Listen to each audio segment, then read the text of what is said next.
Nestled amidst the tranquil beauty of Gloucestershire lies a village shrouded in mystery. A realm where the veil between the living and the dead grows thin. Welcome to the haunted heart of Prestbury, where every street tells a tale and every shadow conceals a secret. Join me as we embark on a journey through the chilling legends and spine-tingling encounters that have earned Prestbury its eerie reputation as the most haunted village in Gloucestershire, maybe even in England.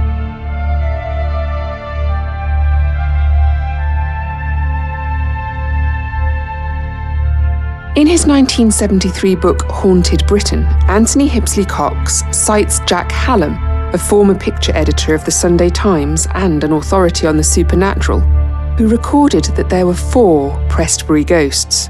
Hipsley Cox adds a 5th to the list. By 2005, there were tales of at least 10 restless souls, and any search today will find mention of up to 20 spectres haunting the highways and houses of Prestbury.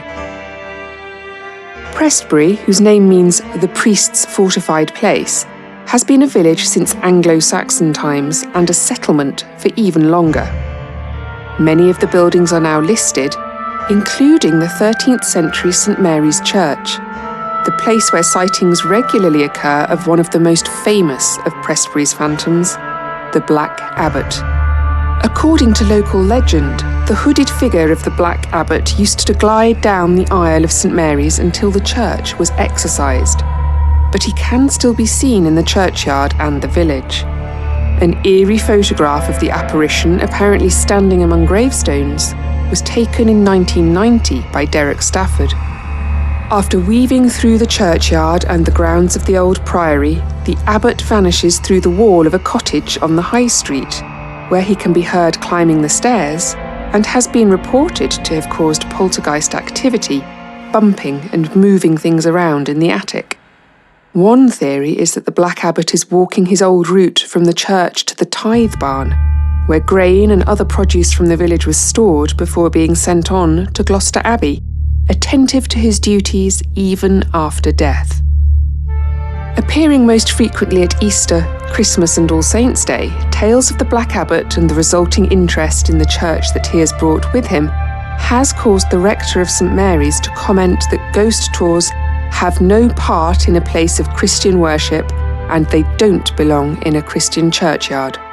Whilst I'm not sure I agree with that sentiment, I am always careful to be respectful of the places where people have been laid to rest and the sacred spaces where the departed are remembered.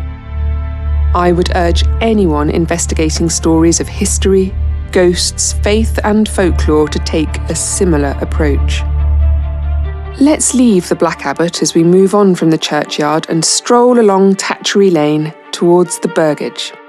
Here we'll pass Walnut Cottage, a property where it's said the ghost of a man occasionally appears, saying, "Here's old Moses, you see I likes to look in sometimes." Apparently there was once an odd-job man in the village named Moses who died aged 97 in 1962, and it's thought this could be him, though another version of the tale claims the ghost is a former owner of the cottage who likes to check on things from time to time. And a newspaper report from 1977 claims this particular spirit misses the jollities of Christmas, popping back for a bit of festive cheer. On reaching the Burgage, we'll see that it's a wonderful old straight street full of characterful Cotswold buildings. It also holds a number of spectral surprises. Prestbury House is haunted by both the ghost of a young girl, who can be seen in the gardens, and by the disembodied sound of horses' hooves. Further along, Sundial Cottage is home to the spirit of another girl, this one playing the spinet.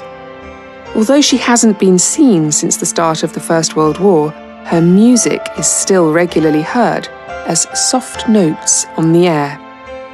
The most well-known ghost on this street, however, is a galloping horseman who charges wildly down the Burgage before suddenly vanishing. It is said that this spirit was a medieval messenger who was trying to reach Edward IV's camp on the 4th of May, 1471, the day of the decisive Battle of Tewkesbury. Being one of the forces loyal to the House of York, he was a target for Lancastrians, who shot him in the chest with an arrow, killing him. Adding support to this tale is the grim discovery made by workmen carrying out road repairs here in 1901. A skeleton with an arrowhead stuck in its ribs.